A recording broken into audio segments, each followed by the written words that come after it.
It is 7 a.m. on Sunday, May 15th, 2022, and I'm in a hotel room. I'm on my way to Tri-County to say goodbye today. I've documented a lot of malls on their last day over the last couple years, and today it's mine.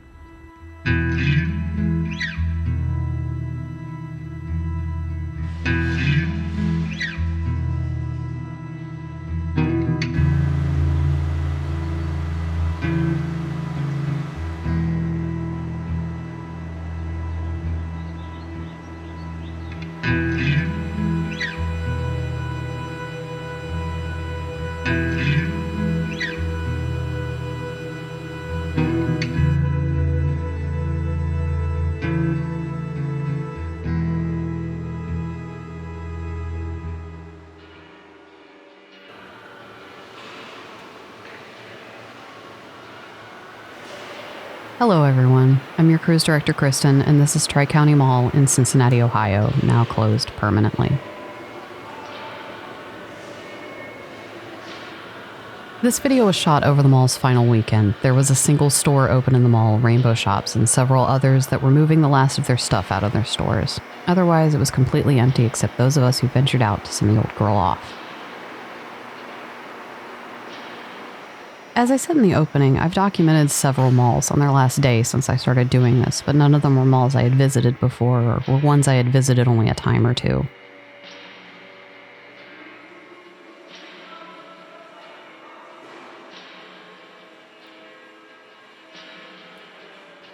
I've probably visited this mall a few hundred times over the course of my life.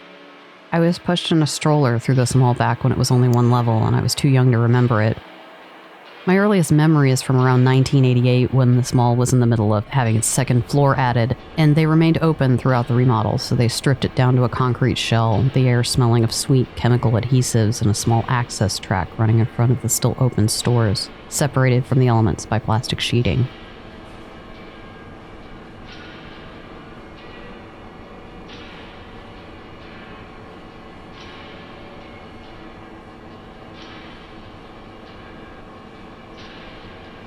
Years go by, and things and people disappear. Being in here on its last day with everything and nearly everyone gone, it's heavy, man.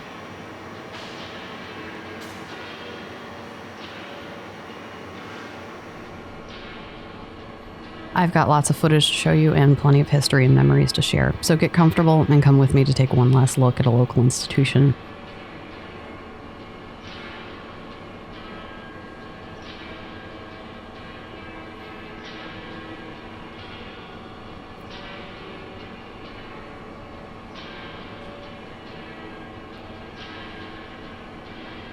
Tri-County Mall began as an open-air plaza. They celebrated their grand opening on September 29, 1960, and was anchored by Shillitoe's and Pogues, both local department stores opening what were among their first suburban locations.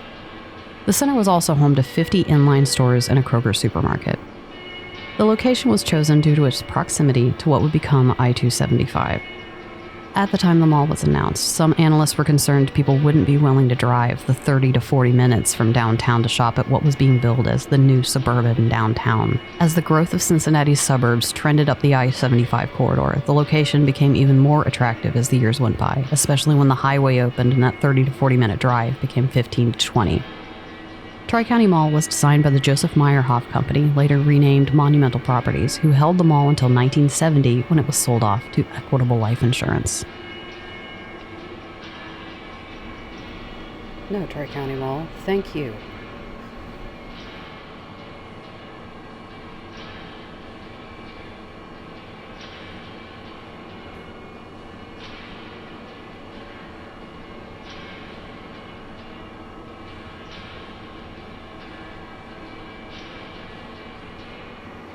The first expansion happened in 1967 when an additional wing was added to house the third anchor, Sears, and an enclosed leg of the mall leading from what was then Pogues to the new Sears.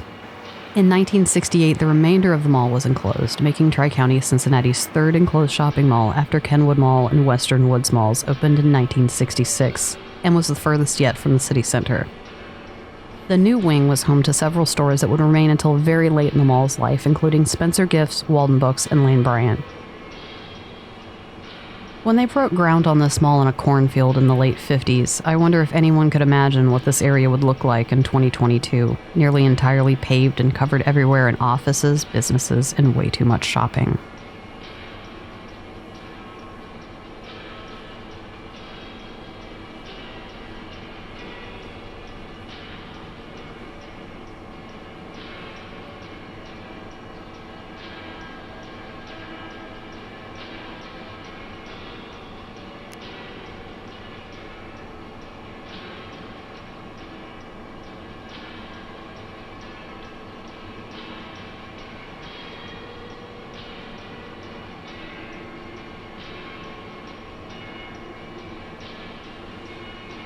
Tri-County Mall celebrated its 25th anniversary in 1985, and in honor of this milestone, an 8-bay food court called A la Carte was added near the main entrance. At the time of the anniversary celebration, the mall housed 94 stores and had 3 anchor spaces, including LS Airs, whose nameplate replaced Pogues when the chain was purchased in 1984. Tri-County was winning the war for Cincinnati shoppers back in the late 80s. 2 projects were announced in 1987 that would force them to do something drastic to stay in the top spot. As I'm sure you know if you're watching this video, 4 miles and 2 exits away is the very large and long-troubled Forest Fair Mall, which despite its decades of varying degrees of failure, has managed to outlive Tri-County by a few months and is expected to close later this year. What a lot of people don't know, however, is that there was a failed proposal to build yet another mall in 1987, which would have been immediately opposite Tri-County on the opposite side of 275. It would have been called Springdale Town Center, and they got far enough in the process to secure both McAlpin's and JCPenney as anchors. Citing concerns about traffic and oddly prophetic predictions of market oversaturation, Springdale City Council declined the project. After the project was declined, Tri-County Mall managed to secure both anchors from the canceled mall, first in 1988 when LS Airs decided to exit the Cincinnati market, selling their locations at Tri-County Northgate Mall and Kenwood Plaza to JCPenney. JCPenney spent about a year remodeling the 3-store LS Airs space into their new location and opened in mid-1988. In 1992, after the 2-story incarnation of the mall had opened, McAlpin's opened a location in a 3-story newly built store tucked into the corner of the L-shaped mall. The McAlpin's location was designed by the same firm who originally enclosed the mall in 1968 and was very ornate, covered in rich woods and Italian marble. A second floor was added to the mall between 1988 and 1990, and Santa sat on a bulldozer for Christmas 1989 instead of his traditional throne. A huge sunken seating area surrounded by a fountain was added at center court.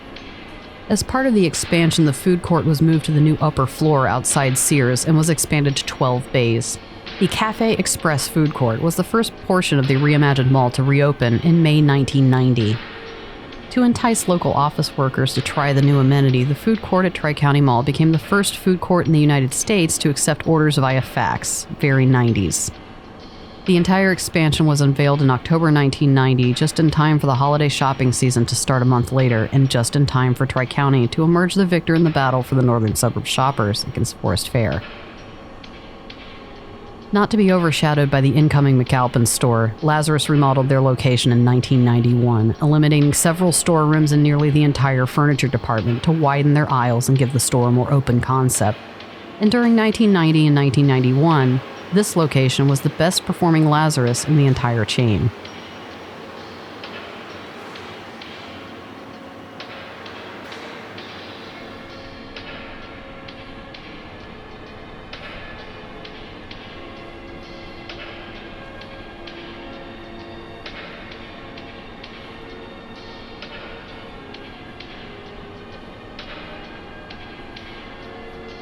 I found that most malls don't tend to make the news when things are going well, and the research for this one supports that. There aren't many news stories other than advertisements throughout most of the early to mid-90s, and that was probably the period of time when this mall was doing its best. And looking at the late 90s, Tri-County was chosen to be the first in the city for a lot of chains that included Hot Topic and Delia's. Ah, Delia's. I was 14 years old in 1996. I never actually ordered anything from their catalog, but I would read it every month when it came. Back in those days, it was a real pain to order things. It would take a month to get there, and you had to mail in a little card with your order and get your parents to write a check or give their credit card information, and boy was I relieved when they opened brick and mortar locations. I loved their jeans. Now you walk into Target and their juniors department is basically a Delia's catalog from 1998. If you want to know what I wore in high school, just go look at the juniors department at Target. They were in the space that Rainbow Shops last occupied in here, and I'm not sure what the story is with Rainbow Shops corporate rules, but they've been the last store doing business at 2 different closing malls I've been to, because they were the last ones open at Chapel Hill too. For the most part, it was business as usual in their store on Sunday, and they were the only ones except for the Mexican restaurant on the first floor that has an exterior entrance to even be open.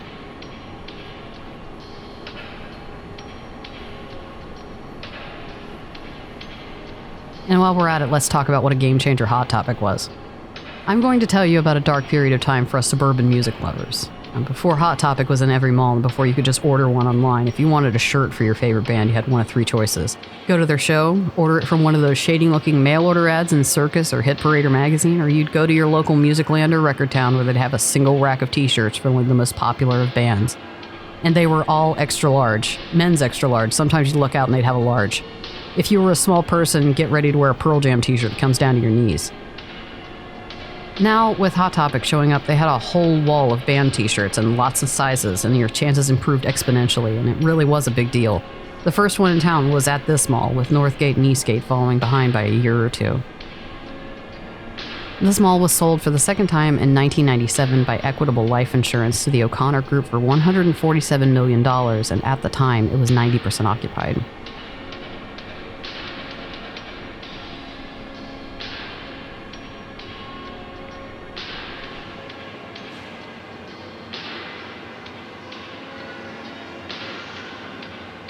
So Kristen, you're saying, everything seemed to be going great. What happened? Perhaps the first sign of trouble came in 2005 when JCPenney decided to leave the mall in favor of a big box power center in nearby Hamilton called Bridgewater Falls. The mall's new owners immediately made plans to reconfigure the previous JCPenney into a new mall entrance with several new businesses inside, most notably BJ's Roadhouse and an indoor amusement park on the upper level called Crazy City. Crazy with a K, so you know it's extra crazy. Crazy City opened in December 2007 with the restaurant and Ethan Allen Furniture opening in February 2008.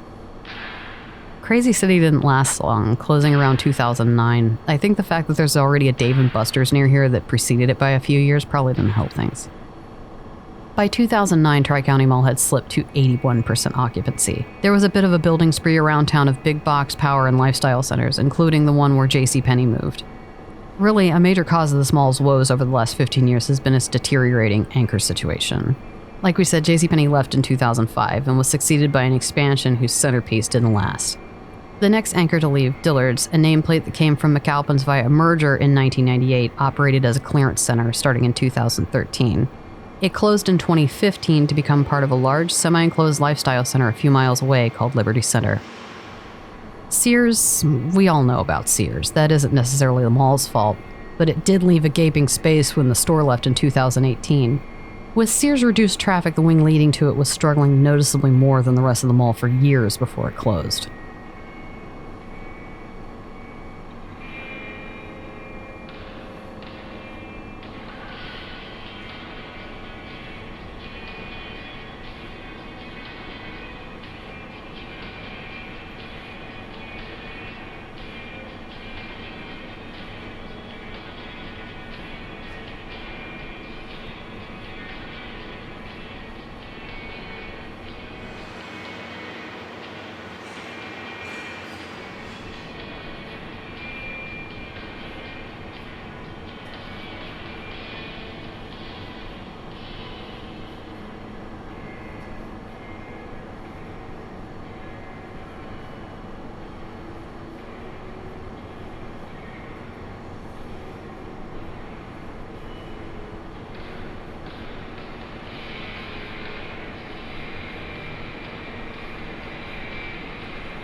The first time we shot any video here was in 2018, and it was our second video. The wing leading to Sears was pretty bad at the time, but the upper and lower floors in the wing surrounding Center Court were still pretty lively and still housed several traffic-generating national chains like Victoria's Secret. I definitely wouldn't have considered back then that this mall would be the next one to close in town permanently. Jump forward to 2019, when I last filmed anything here, and the writing was definitely on the wall. Between the 2 videos, they lost several of those national chains driving traffic, and the entire food court was closed for reasons. The stated reason coming from mall management was that there were plans to move the entire food court downstairs, and I suspect, based on things I've seen other mall owners do, that their plan was to move all the open businesses to the bottom floor and just close off the upper one. This, however, never happened. There's also been some rumbling out there that the food court area suffered some sort of plumbing problem and they were forced to close. The fact that bathrooms in this area were drywalled shut around the same time seems to support this. That was one thing that everyone seemed to be struggling to find this final weekend when the mall was closing. There was only one set of bathrooms open at the entire mall. The air conditioning was on, though, something that's not necessarily a guarantee in a mall this late in its life stages. It was over 90 degrees outside on both days, and it was still perfectly comfortable in here. I went to Forest Fair on Saturday after finishing up here, and that was not the story there, let me tell you.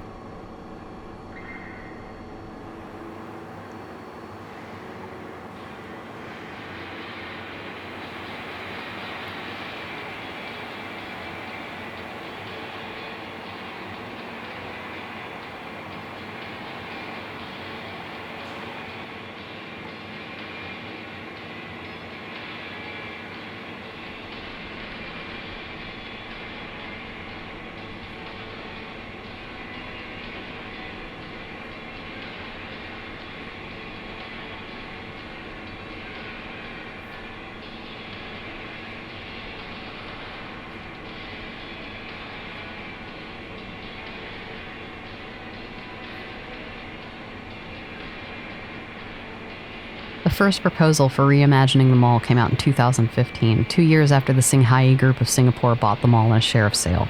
They announced plans to convert the Dillard space to an upscale dine-in movie theater and partially demolish the mall in favor of open-air retail, which was a popular plan at the time. Lifestyle centers were all the rage and they were popping up all over town.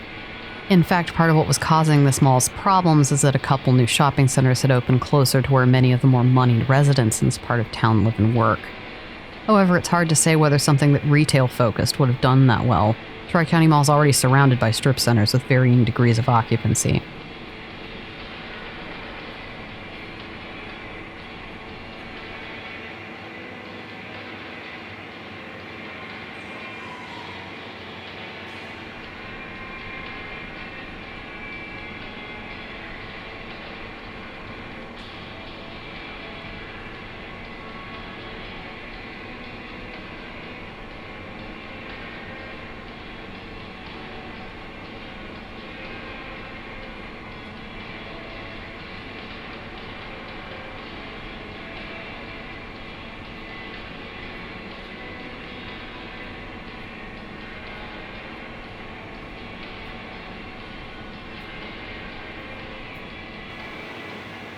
Things deteriorated slowly between 2015 and 2020 when Macy's closed, leaving the mall with no anchors. Tri-County was placed up for sale again in 2021, ultimately being sold to its newest owners, a partnership between two Texas-based firms called Market Space Capital and Park Harbor Capital. Their plan is considerably more ambitious, calling to demolish much of the mall and to build several new structures for residential, office, retail, and potentially educational and government space as well. They plan to retain some portions of the glass roof as an homage to the original mall. They are expected to start on the project later this year, and it will take 5 to 10 years to complete. Depending on what happens with the housing market between now and then and what price point they target, I think their chances of success are good. All they need to do is make the apartments a little cheaper than the ones in Westchester, and a lot of young professionals will probably choose to live here. It's definitely very convenient to everything, including the highway, which is why they built a mall there in the first place.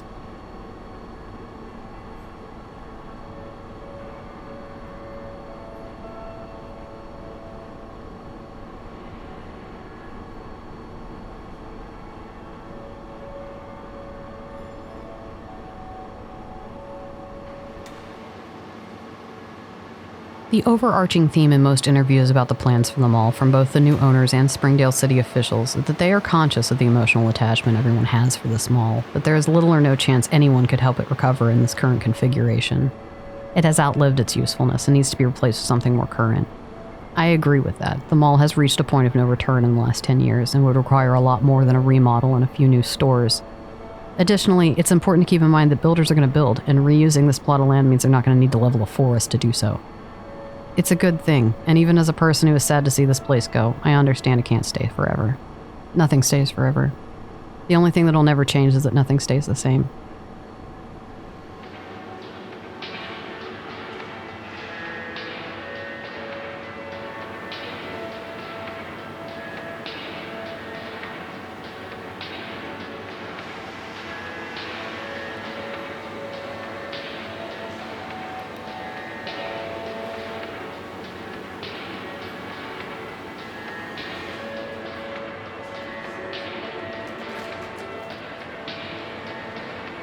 And that's why I chose to go back one last time to get photos and video, for me, for you, and for everyone who spent time here in the last 60 years when it was open.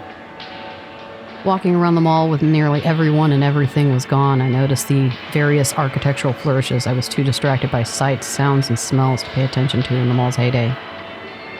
It is full of memories. I've been to, I think, 5 malls in the final days. They all have their own unique mood, some sad, some relieved, and some excited for the next step. Both days I was here was beautiful, with flooding the mall with natural golden sunlight. It looked to me like it always has, just empty and ready for its transformation.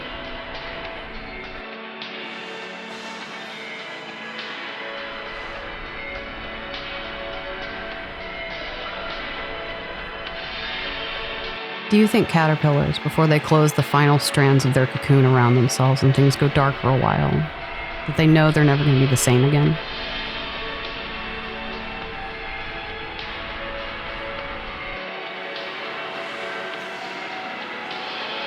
This was a really bittersweet video to make. I've known this day was coming since I filmed it for the first time in 2018. It took longer to put together than usual because I tried really hard to come up with something poignant to say and felt so much pressure to just nail it. And after trying and thinking so hard, I realized the best way to end it was to use my own unfiltered words from when I left the mall that day. So, I'm getting ready to leave for the last time. I feel like I should say something, and I don't know what to say. So, goodbye, old friend.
What is it called? Nautiluses. Yes.